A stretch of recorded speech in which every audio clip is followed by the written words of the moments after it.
All right, welcome everybody to a brand new week of Computer Science 41. We're going to talk about classes today. So classes are very similar to structs. In fact, there's only one little itty bitty difference between a class and a struct. And all this stuff that we're doing is something called object-oriented programming, OOP. And it's got a little bit of different syntax, a little different vocab you have to learn. So when you make a variable of a class type, we say we instantiate it. Could everybody say instantiate on class on chat, please, on Discord?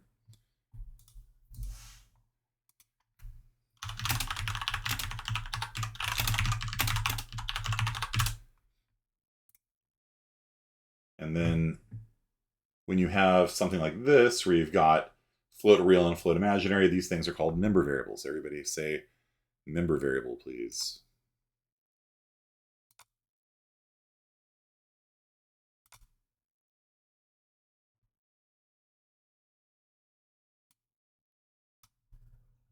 All right. And then when you have a variable of a class type or a struct type, we call this an object. Everybody say object, please.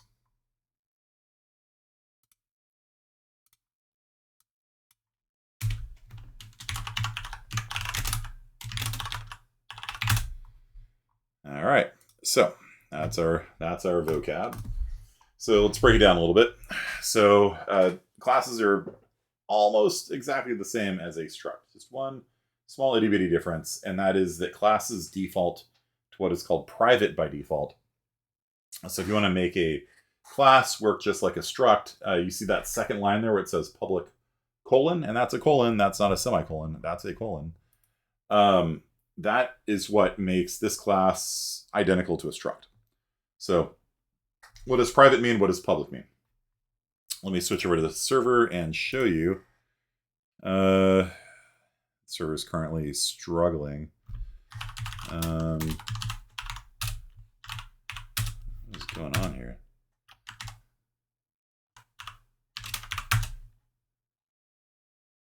I can play with that later.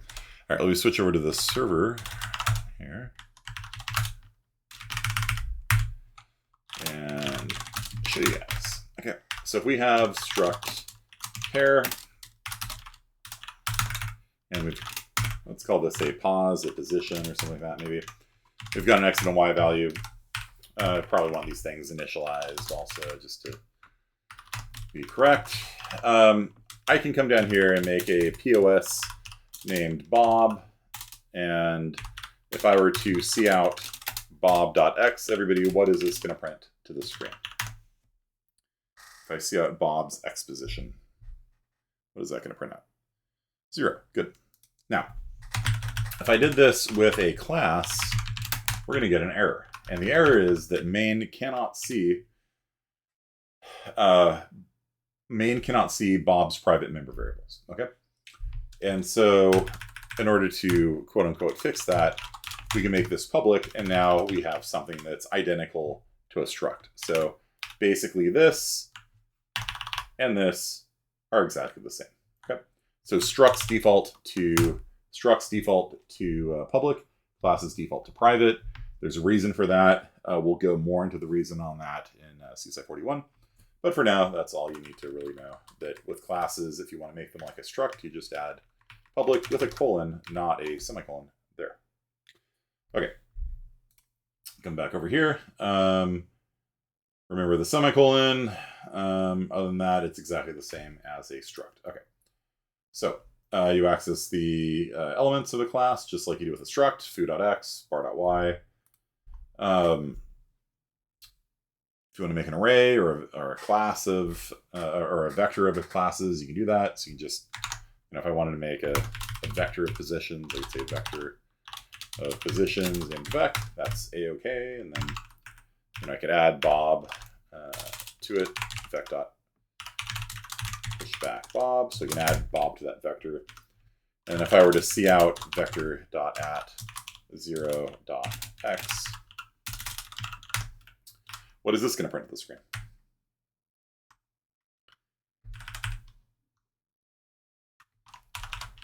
Okay, let's make this, change it up a little bit. So let's set Bob's x to be 42. We add Bob to the vector, and then we print out the x value of the first element of the vector. What is that going to print? 42 is correct. Now, let's mix this up a little bit. What if we do this instead? So we make Bob, we add Bob to the vector, and then we change Bob's x. Does that change the copy of Bob held in the vector at all? Are these two separate guys, or are they the same guys? What is this going to print to the screen?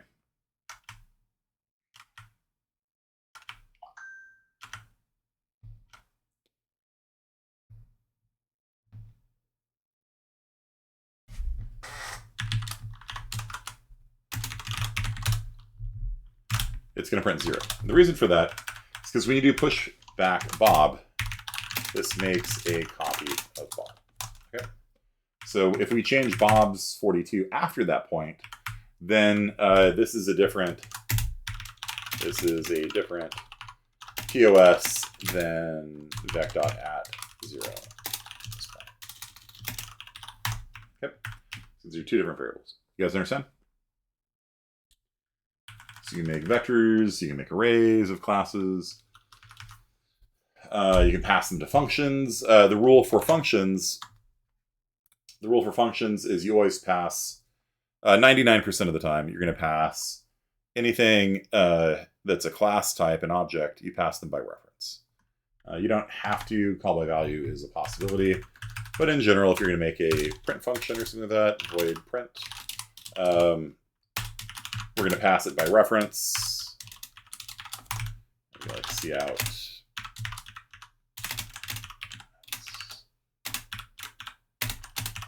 Y.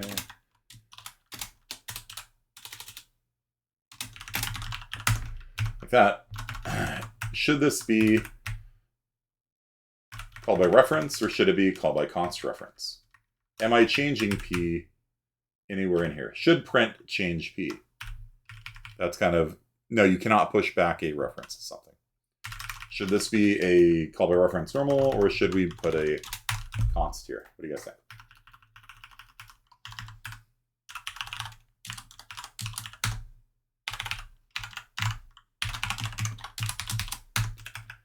Const means we cannot change P. So if we try doing something like this,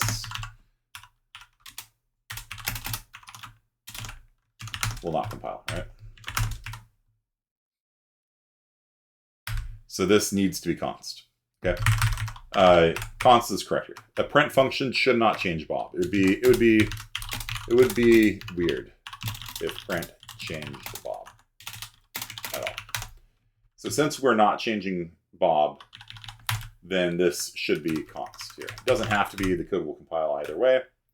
But if it philosophically speaking, if it should not change the variable, then it needs to be const reference.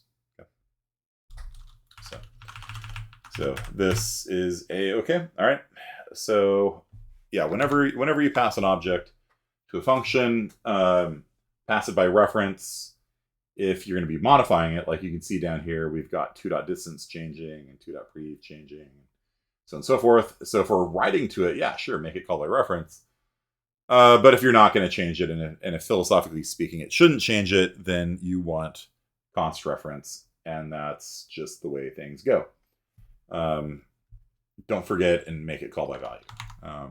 This is pretty much standard practice. You know, would it work if it was called by value? Sure, but now it's duplicating the object every time you pass it in, and that's wasteful. It doesn't really matter that much if you just have two member variables like that. But sometimes classes will be huge. They could have thousands or millions of elements in it, and doing an accidental duplicate would be disastrous to your performance. Never, never, never pass the thing called by value unless you really know what you're doing. Okay. If you're deliberately trying to clone it, okay, sure. But this is the default here. Okay. So, yeah, member variables, you just use the dot operator, and then they're good to go. Okay, now, here's the main topic for today. Member functions, okay? So classes are actually capable of having a function inside of them too. So we can have double distance, and maybe this function here will return the distance this point is from the origin. Okay. So if we passed it, like if our x and our y were 3 and 5 or something like that, then we'd do 3 squared plus 5 squared. So how do we tell how far away our point is here? How do we tell how far away we are from the origin? What's the algebra?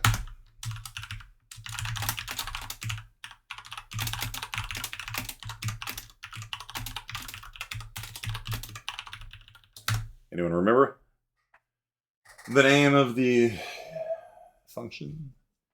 It tells you how far apart. Well, yeah, yeah, but remember, this can change. These are just default values.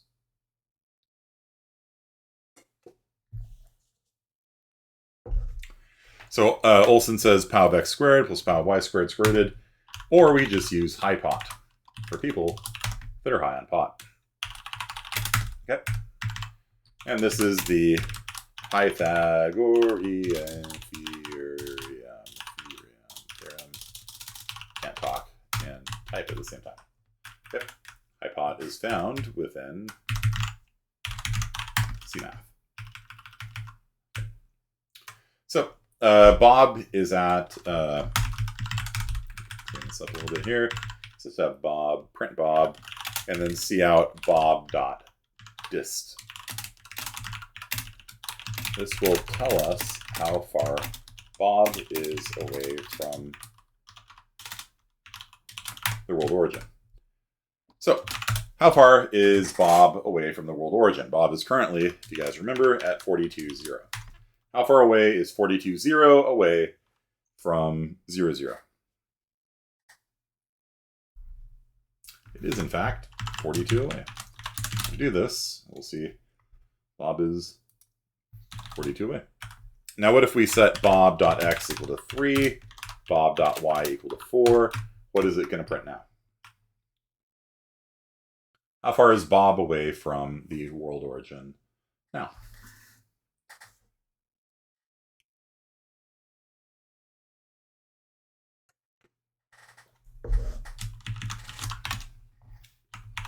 Yep, it is 5 away. If you guys have taken trig, there's something called a 3, 4, 5 triangle, right? So if you have 2 legs of a right triangle that are 3 and 4, the hypotenuse is of a distance of 5. So Bob is 5 units away from the world origin. It's 3 away in the x direction. It's 4 up in the y direction. So the hypotenuse, which is why it's called hypot, the hypotenuse has a distance of 5. So what if we made Sydney, POS Sydney? We said Sydney.x is equal to 30, Sydney.y is equal to 40, see out Sydney.dist. How far is Sydney from 0? What do you guys think? It's pretty advanced trigonometry here. Got to do some squaring, got to do some square rooting, got to do some addition. How far is Sydney from home? Assuming home is 0, 0. Got 3 votes for 50 in chat, and 50 is in fact the correct answer. Good. Give yourselves a round of applause. Okay. So, thank you. So these member functions are something called methods. So this is a method or a member function. Dist is a member function, aka a method. So it is a function that is associated with every object. So every object of type POS will have a .dist function on it. Now, can you guys think of any times in the past, up until now, in the class, when you've used dot and a function call? When, the H sounded there, when have you called a member function before? Something dot something, open close parentheses. When have you called this? Good. Vector.at, that's a member function. Vector.size, that's a member function. Vector.string.find, that's a member function. Okay. So all those things are member functions. And so every vector has a dot size method, a dot size member function attached to it that will tell you how many elements are in that vector. And it's got a method called .at that will tell you what element number 5 is, so on and so forth. Oh. You guys have been kind of using these things all along. This shouldn't be too outrageous. Okay. So let's look at a triangle class. So this is a triangle class that holds a triangle in what's called side angle side format. I'm not sure if any of you guys remember that from trig, but there's different ways you can hold a triangle. You can hold like the 3 pairs of points. You could hold it as side, side, side. This is something called side angle side. Okay. So it's got side 1, it's got the angle between it to side 2, and it's got side 2. Okay. And so it's got 3 member variables. It's got rads, which is not really a good name. It should be angle or something like that, which is the angle between the 2 sides. Then it's got the length of side 1 and the length of side 2. So to compute the area in this member function here, in this method here, this is the side angle side angle, what do we say, area formula. So it's very similar to 1/2 base times height, except it works with non-right angles, right? Everybody knows the area of a right triangle is 1/2 base times height, but this will work with any side angle side triangle. It takes the sine of the angle between them instead. Okay. I just wanted to say rads because I am a child of the 80s and everything was radical dude back then. So when the angle is 0, sine of rads is 0, and so there's no area, right? Because the two, yeah. Or it could be a Fallout. It could be a Fallout reference, right? You need to do some rad away. Right? So when the angle is 0, then the triangle is essentially just 2 lines on top of each other. It's got no area. Its area is 0. Everything works out. Okay. So let's take a look down here. Now, we've got some default values here. So rads defaults to pi over 2. Pi over 2 is 90 degrees, and length 1, length 1. Now, why do you think I chose these values as the default value instead of like 0? I could have had the angle be 0. I could have had a side be 0. Why did I pick 1 and 90 degrees, i.e. rads equals pi over 2? Why did I pick 90 degrees and 1, 1? Yeah, this is my default triangle, right? Side 1, 1, right angle, right? Yeah, if I defaulted it to 0, right? This is my triangle. And that's not really a triangle, right?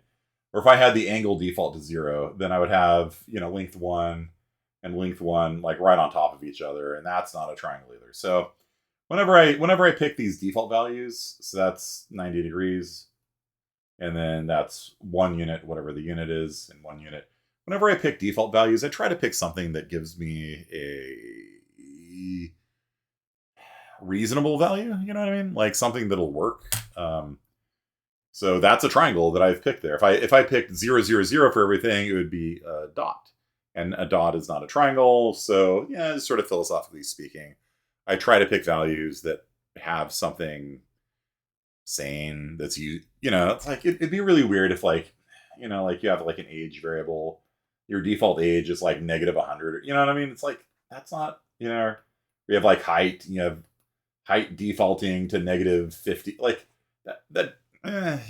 no, like nah. You can't have a negative age, you can't have a negative height. Like I like having values that are at least in the correct range and not like erroneous. So So that's why I picked 1, 1 and 90 degrees instead of zeros for everything.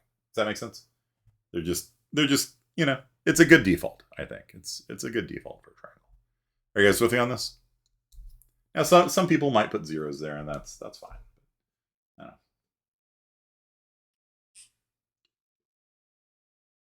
don't know. I like having values that give me, you know, that are not erroneous. If that makes sense. Okay, so if I were to print out foo dot side 1 here, if I were to see out, that is a bright red, by the way. If I was to see out foo dot side 1, that is obnoxiously bright. Burford, what is this going to print to the screen? So if I see out double left arrow, foo dot side 1, right after doing this, right after making foo here, right after that, I print out side 1. What value is that going to print? What's that going to print to the screen? What's the default value for side 1? Because I just made a default triangle, right? I just said triangle foo, so it's going to have whatever defaults the class has. 1 is correct. Okay. And so when I print out the area of this triangle, right, the formula is 1/2 base times height. So 1 times 1 is 1, times 1/2 is 1/2. So this is going to print out 1/2. Now, exactly. Now, Brandis, I'm setting side 1 equal to 20 here. So I'm making a triangle that is like a 21 triangle. Hard to draw. 20 wide, 1 high. So what is the area going to come out? What is the area of a triangle that has a base of 20 and a height of 1? Brandis. Here is the formula for a right triangle, which fortunately enough it is 10. Yeah, but 10-ish. And the reason why I put ish there is because when you're working with floating point numbers, you need to get into the habit of mind. Your numbers might not always, add up to the number you think it should be, right? Like you might think the answer should be 10, you might get 9.999998 or something like that. Or you might get 10.01. Okay, whenever you work with floating point numbers, error can creep into the equation. And with a float, you're talking about like 6 significant digits. So you're going to get like, you might get like 10.00001 or, like something like that. It happens. Like you can't get too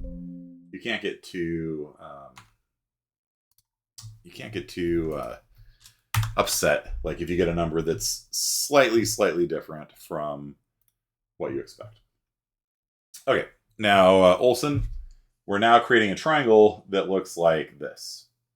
We are setting the angle to 0. And so side 1 is 20 units long. Side 2 is still 1 unit long. What is the area of this triangle here? Luke Olson. 0 is correct. You guys understand? So as you update these member variables, as you change the length of the sides, as you change the angle, every time you call area, it's going to give you whatever the latest computation is. It's going to tell you what the latest and greatest value is for the area of the triangle there. Okay? So, next up, we've got 2 triangles. So we've got foo side 1, foo side 2. Okay. So Lamar, what is if I were to see out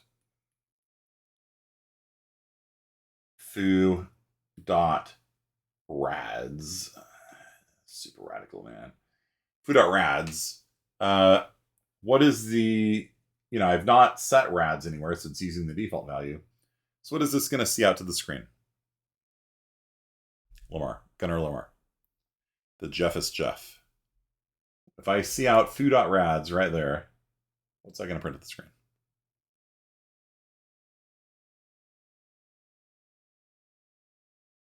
Gunnar Lamar is typing.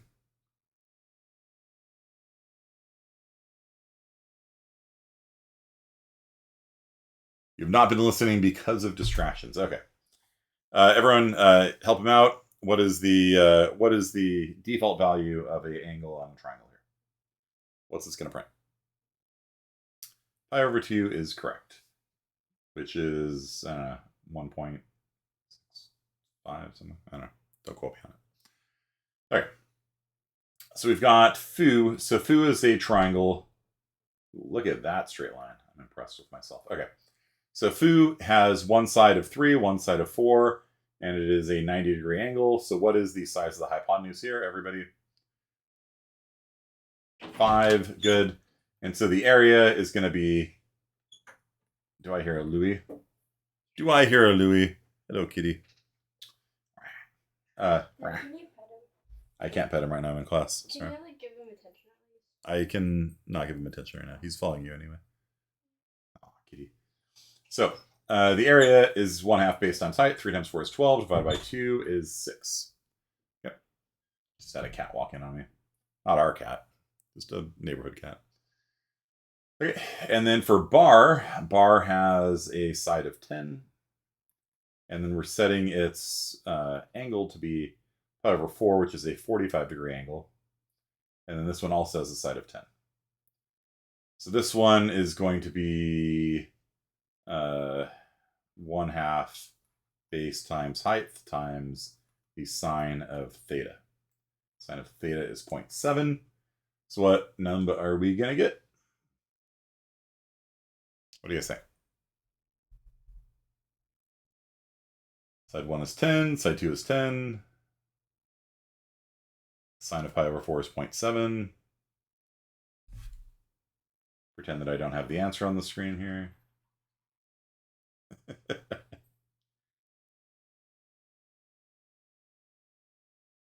It's not 100. In fact, it is 70.7. Maybe? No, maybe not, actually. Maybe I'm not doing the math right on that one.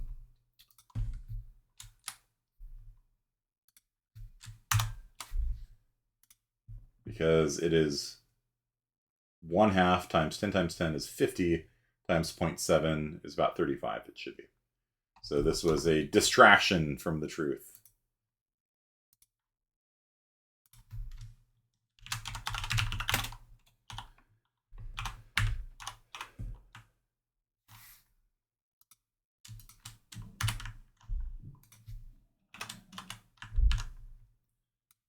There you go. 35.35, maybe? I don't know. Okay. 50 times the sine of theta, yeah. So it should be 50 times 0.7-ish, about 35 change. Okay. All right. Do not be fooled by my misleading comments. It's an intentional error I made. That's not. Okay. So So let's talk now about initialization. This is our other big topic for today. Okay, so big topic number 1 are these things. So learning point number 1.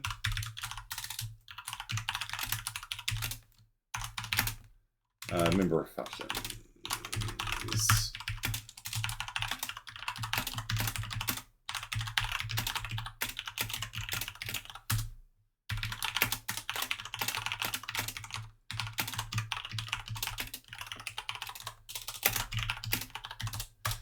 Learning point number 2, there are different ways of initializing an object.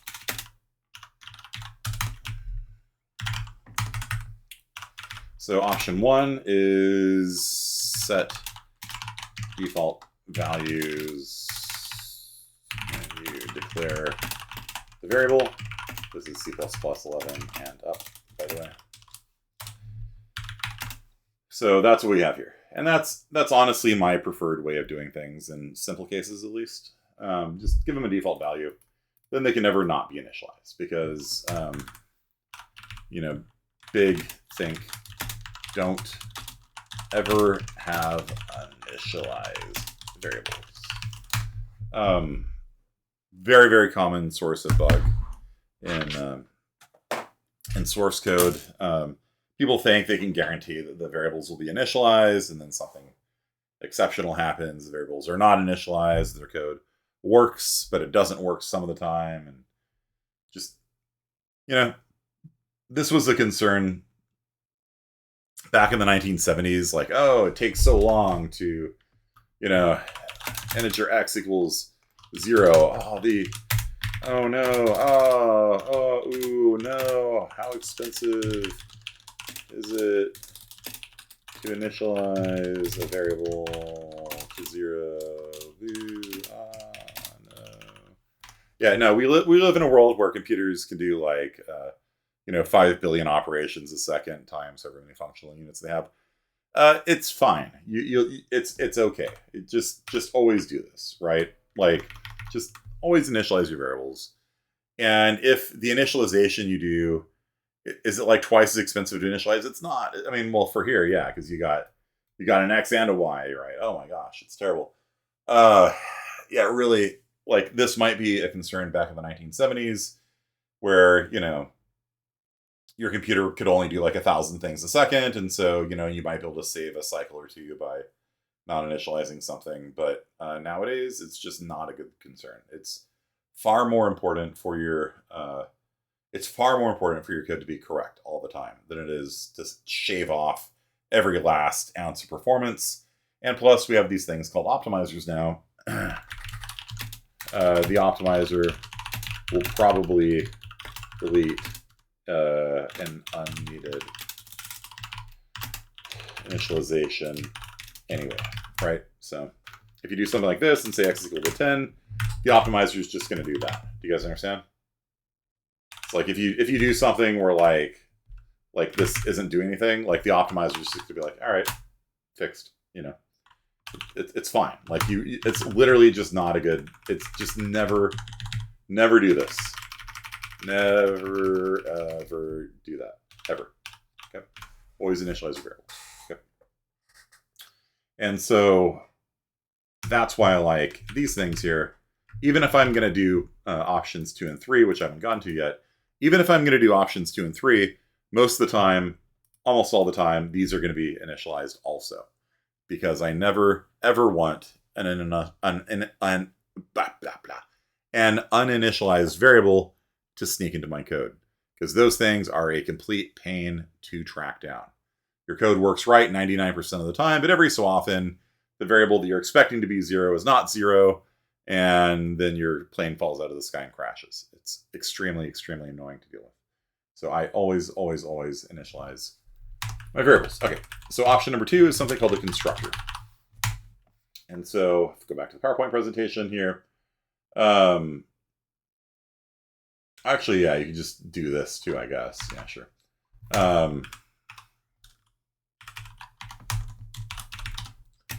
Something called universal initialization syntax.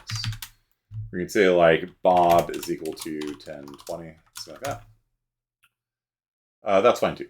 That is fine too. And again, even if I have default values, I could like that. You can still do this. Like if you say Bob is equal to curly brace 10, 20, Bob.x is 10, Bob.y is 20, and it will override the defaults. You guys understand? Like these two things combine like nicely. Do you guys understand? Makes sense. Down here, I could say POS Bob is equal to 10, 20. And so even though Bob would normally default to 0, 0, now it's going to initialize to 10, 20. Okay. So in Nolasco, if I were to see out Bob.x, and actually just print Bob, what is this going to print to the screen? Nolasco.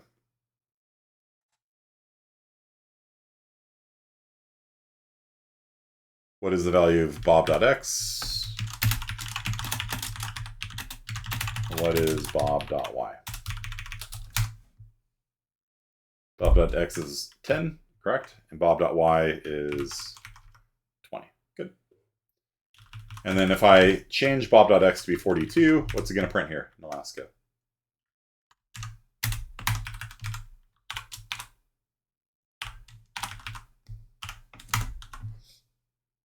X is equal to 42. Y is what? Yeah, after the change, X is now 42. And Y is what? Did Y change at all? Still 20. Good. Very good. It is still 20. Yep. So,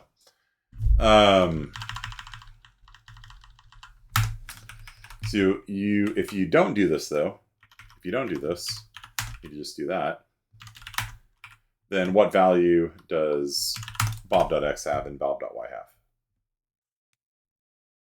What are the default values here in Alaska for this line?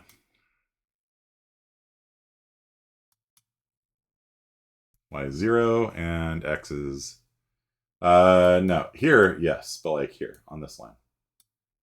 0. 0 is correct. Good. So do you see that? So these are two different ways you can initialize things. You can initialize it using default values like that. You use universal initialization syntax like this. Two different ways to do the same thing. Okay. Now we're going to get to something new, and that's called a constructor. Okay. So a constructor is a special function that looks like this. So look at the very bottom of this code here, this slide here. If we have a triangle class, if we have a member function called triangle, exactly the same spelling, exactly the same capitalization. If it is a function that doesn't return a value and has the exact same name as the class, this is a special thing called a constructor, or a C-store to their friends. And so this basically does the same thing as this. So if I actually had this code, I can make a constructor saying POS like that, and this will use the default values. But if you look closely, we're now having an issue down here. So we now have an issue where we can't use a universal initialization syntax anymore. And the reason for this is because our constructor, now that we have a constructor, the constructor takes no parameters. So that means the only way that we can make Bob now is with no parameters like this. Okay? So the parameters to this function here control how many parameters we take down here. Now, if you want to have multiple options on it, you can do something like this.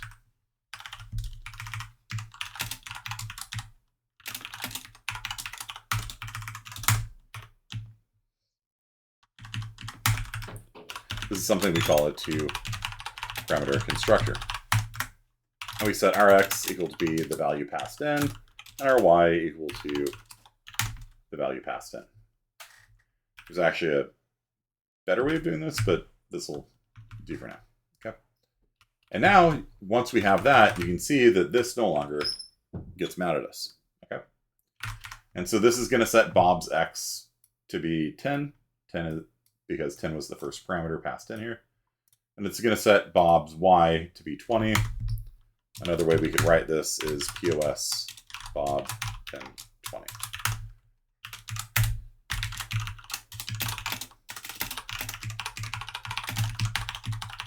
Both of these are exactly the same. Is it redundant? It is. It is. But when you have constructors, you can vet your input, so to speak. So you could say, I don't want to take 0 parameters. You know, you can get rid of this, you know, or even better, you can say equals delete.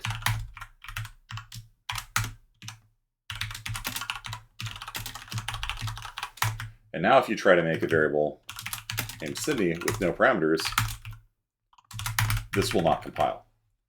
You have to give it 2 values or nothing. Rather, 2 values or it just won't compile. Let's put it that way. So you cannot do this now. You cannot make a variable of the POS type, the position type, because you did not pass 2 parameters. And you have to give it values for x and y. Then it's fine. You guys understand? Sometimes you want to vet these things. Like if x is less than 0, die. Or, there's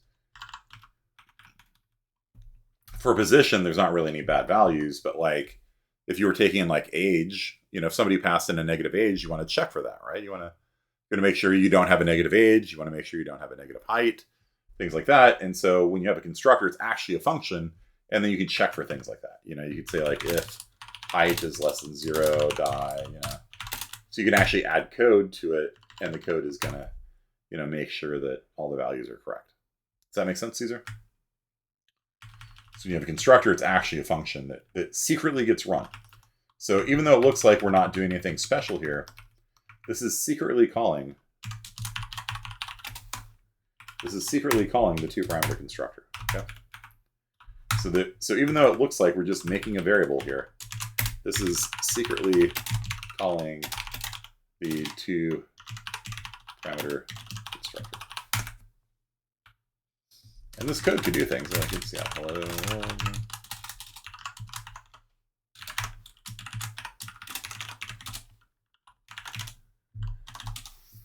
I don't know why you do that, but you could, right? These are actual functions. So even though it looks like we're just making a variable, it's actually calling a function.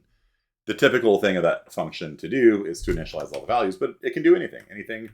Anything a function can do, you can do here. And so you'd be like, I've created a new POS.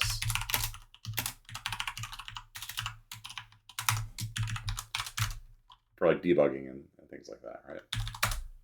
So every time you make a new POS, you can print it out. Something like that.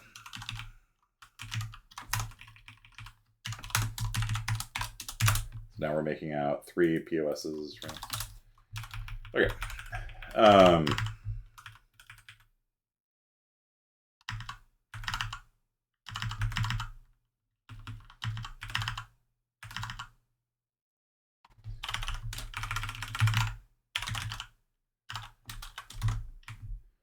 Okay, so Lamar, are you back? Are you paying attention again?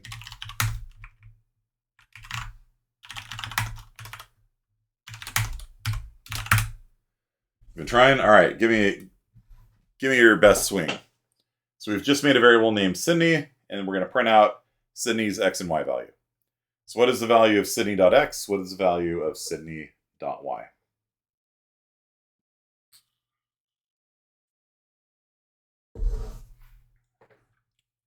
That is correct. X is 20, y is 30. All right, let's mix it up on you then. Let's take it to the next level. What value is Sydney.x and what value is Sydney.y now?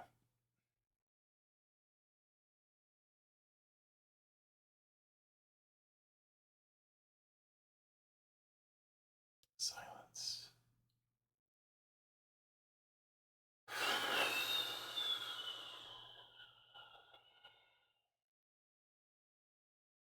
It's actually exactly the same. In C++ 11,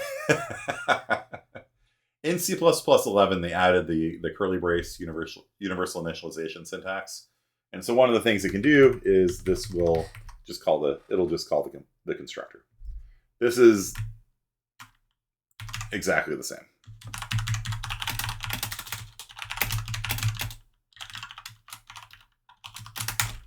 It won't work in. This is C++ 11 and up. C++ 11 has been out for 12 years now, so if you ever go to a school where they don't allow you to program in C++ 11, that's just because the professors are out of date. They've had 12 years. They should have learned 11 by now. Okay. So, all right. You would have gotten it, you swear? All right, let me give you one more then. All right, Alice is equal to... All right, so what is this line of code going to print now, Lamar? What is this line of code going to print now? These are 3 different ways you can initialize a class that has a 2-parameter constructor. All 3 of them are exactly the same, okay? All 3 of them are exactly the same. Let's change this from Sydney to Alice. There you go. Okay. So even though these look different, they're all actually doing the same thing. They're just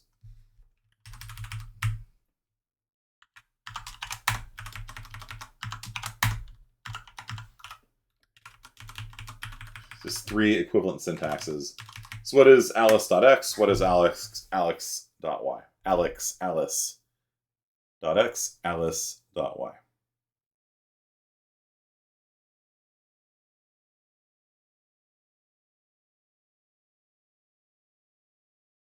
Alex.x is 200, Alice.y is 300 is correct. Good. Round of applause, everybody. Well done. Well done. All right. So these are three basically equivalent ways of initializing a POS with a 2-parameter constructor. Okay. And because we've deleted this one, like you can't you can't do it otherwise, right? Like if you tried making a POS named Steve with 1 parameter, doesn't work. No one parameter constructor found. Try doing a 3-parameter constructor, doesn't work. 2-parameter, just fine. 0 parameter, not allowed at all. It's been deleted. Okay. So, yeah. Okay. Yeah.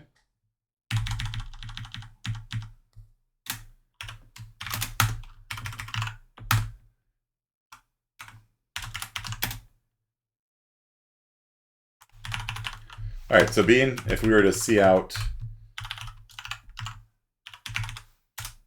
Bean, what is bean.x and bean.y?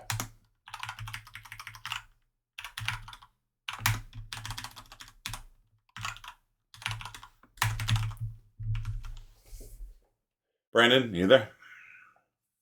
0 and 0 is correct. Very good. Round of applause. Okay. Good job, everyone. Okay. So what I want you guys to do now for the remainder of class is I want you to make a rectangle class. Okay. So for lab time today,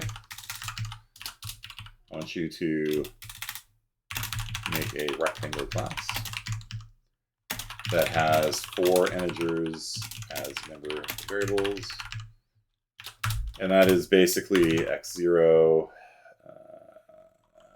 x1, I guess we can call it x1, y1, and x2, y2. So these are basically the corners of a rectangle, right? I switch over to... Right, so if you have a rectangle, and it goes from 10, 11 to 20, 31. This is 10 units wide, and it's 20 units tall. Okay. So this is x1, y1, x2, y2. Okay. So to describe a rectangle, you can describe it in different ways. You can have 1 point and then a width and a height. You can have the center point defined and then use a half width and a half height. That's pretty common in graphics programming, but this is fine. This is perfectly acceptable. So make a rectangle class that has 4 integers, x1, y1, x2, y2. It's got a constructor. Default constructor makes a rectangle from 1. It'll be like a unit rectangle, so like that unit square. 4-parameter constructor to initialize the 4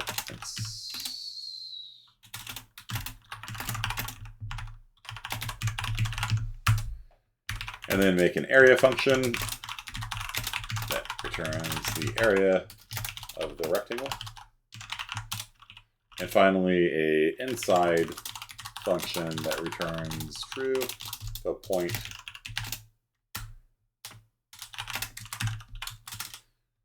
the xy passed in is inside of it. False otherwise. Yep. So you guys are going to have some time to work on this rectangle. And we'll do that. Remember, make it public because we're just doing essentially structs for now. In CSI 41, we'll talk more about privacy and why you want things not to be able to just change your private member variables Does the edge of the rectangle count as inside of it? It does. Sure.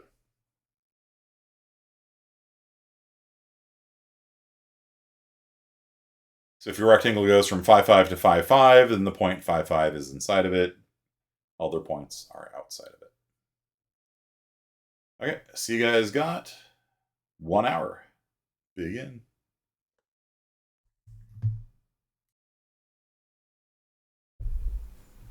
And welcome back, everyone.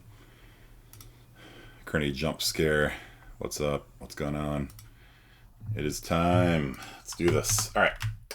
So first thing we need to do is add 4 member variables, x1, x. Now some students ask, could we make like a point class? And we could do that, but I'm just going to do it straight like I had it described here. x1, y1. I'm going to just initialize those to 0 and these to 1. So I create a little 1 by 1 unit rectangle, unit square. Why not? Now, if I want to have a default constructor, the default constructor actually doesn't need to do anything. Just use the default values. The reason why we would put this here is so that we have a list of, like, the constructors end up kind of controlling which, as we saw down here, like, you can't have like a one, just pass one parameter in, right? So the point of having constructors when you add them is to determine how many parameters can initialize one of these variables. And so I think the only ones that make sense would be 0 and 4. So rectangle int new x1, int new y1, int new x2, int new y2. And there is something called shortcut notation where you can do something like this, but we're not going to go over that. In this class, we're just going to keep things simple. One thing that I do want to enforce is I don't want x2 to be less than x1. So I will check. Okay. So if I have like some sort of die function or some sort of exception I can throw or something like that, I'll just do this. Cout bad input. It's the good old thing I always use here, and quit. So rather than, like, if you look at Luke Olson's code, he has all sorts of checks that he has to put into his code because x2 could be less than x1. So if we come over here, you can see, you have to absolute value these things so you don't end up with negative areas, which would be bad. And then to do an inside check, you have to find which one of these is lower, and then check that way. It's too much for me. I don't want to go to the hassle. I don't like the idea of the greater value being less than the smaller value at all, so I'm just going to check for this. So if x2 is less than x1, or y2 is less than y1, then die. Okay. Keep things simple. Now I can guarantee, unless these get changed by main, so maybe I'll even put them in the private section. I don't need the word private here, but I'm going to leave it there. I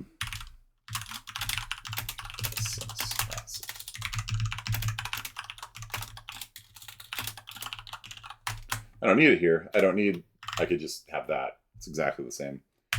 But I am going to make these private so that main can't screw us up. In other words, we're going to have a rule. x1 must be less than or equal to x2, and y1 must be less than or equal to y2. I don't want to have to deal with a situation, all those different cases where the points are kind of like out of order. Okay. So by making it private, now I can guarantee down here in main, if I make a rectangle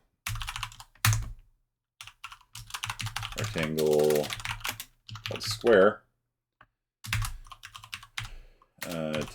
making a 10 by 10 square, I can't actually change square.x1 anymore. If I try making the smaller side to the right of the bigger side, it won't allow me to do that. So I can successfully protect myself from being changed and breaking that rule. Okay, we'll talk more about this in CSI 41 next semester. But this is why we have privacy. We have privacy so that rules like this cannot be violated. They're called class invariants, if you want to look it up.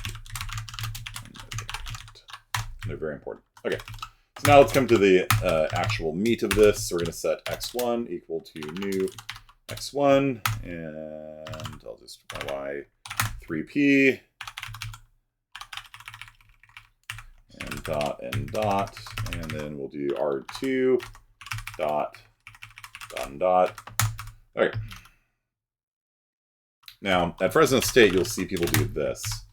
Literally, you'll see them do this. This is the Fresno State style guide. I mean, it's, you know, it's a choice you can make. And the reason why they do this is because coming up with new variable names is tough, and so they'll actually write code like this. So this x1 is not the same as this x1. Because we have an x1 here, we have an x1 here. How do you determine between them? This means this one, this means this one. I don't like doing it this way because I'll forget to put this on it, and then I'll do something like that, where it sets this x1 to its own value, and this one remains uninitialized. So I don't like doing it that way. We'll just yeah, we'll just go with we'll just go with the way I prefer. It's less prone to error, in my opinion. Okay, so that's a default constructor. It just leaves it at the default values. This is the 4-parameter constructor. Now we need to do area, and so now we can just return x2 minus x1 quantity times y2 minus y1, and we don't have to worry about the absolute values every time because, well, we have a rule, right? And we can guarantee that this rule is followed. These cannot be changed by main. This enforces that x1 is left of x2 and y1 is left or above y2, or however you want to think of it, up, down, top, down, whatever. And so we cannot get a negative number here. So we cannot have a negative area. We can have a 0 area, but that's fine. Is it fine? I don't know. I'm not convinced. Maybe it is. Maybe not. Yeah, I'm gonna leave it. It's a philosophical question. You know, if you pass in a point, the area of a point is 0, right? But we're saying that all points on that spot are inside of the rectangle.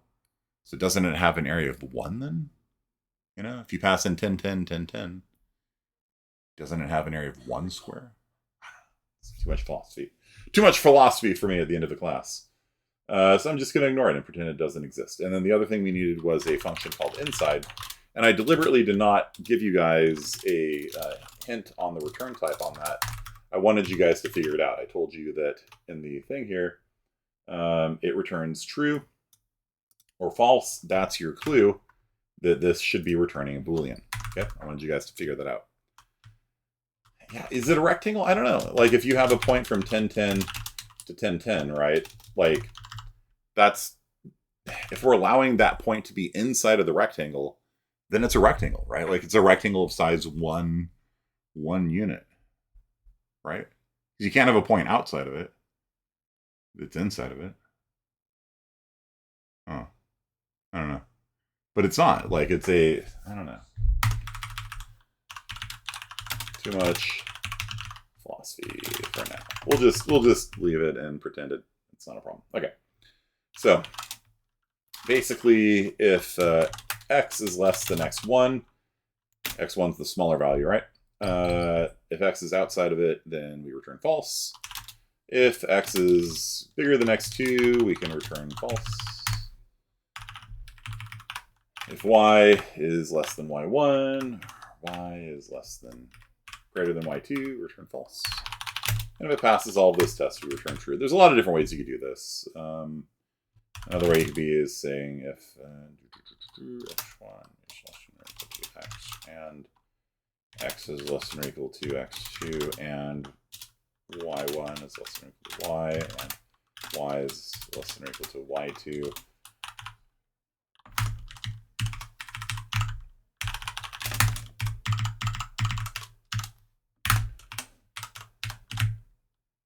This works too, like that. So all of these conditions have to be true. X has to be greater than or equal to x1 and less than x2. Y has to be greater than or equal to y1 and less than or equal to y2. And this whole thing evaluates to a Boolean expression of true or false. And if this whole thing evaluates to true, we return true. If the whole thing evaluates to false, we return false. So we don't need all those if statements and things like that. This is probably how I'd write it. Probably. Yeah, why not? Looks good to me. Okay. It's your choice though. Like you can, either of these ways would work. You can either do it this way.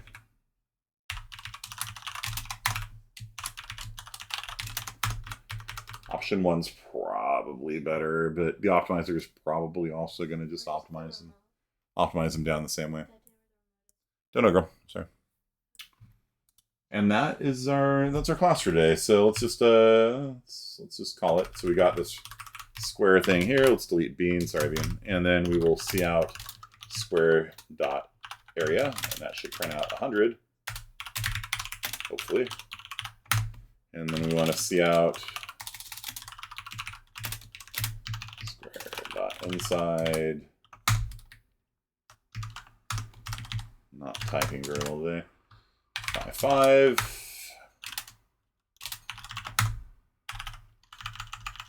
And 50. Okay.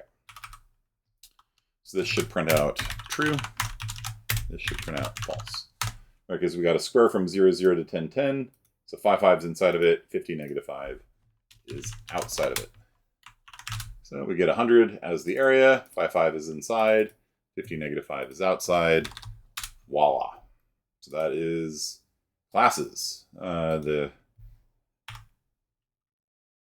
kind of the brief introduction to classes. There's an entire class on classes called CSI 41. You guys should all take next semester as well. But that is kind of it for today. Thanks for coming out, everyone, and I'll see you on Wednesday.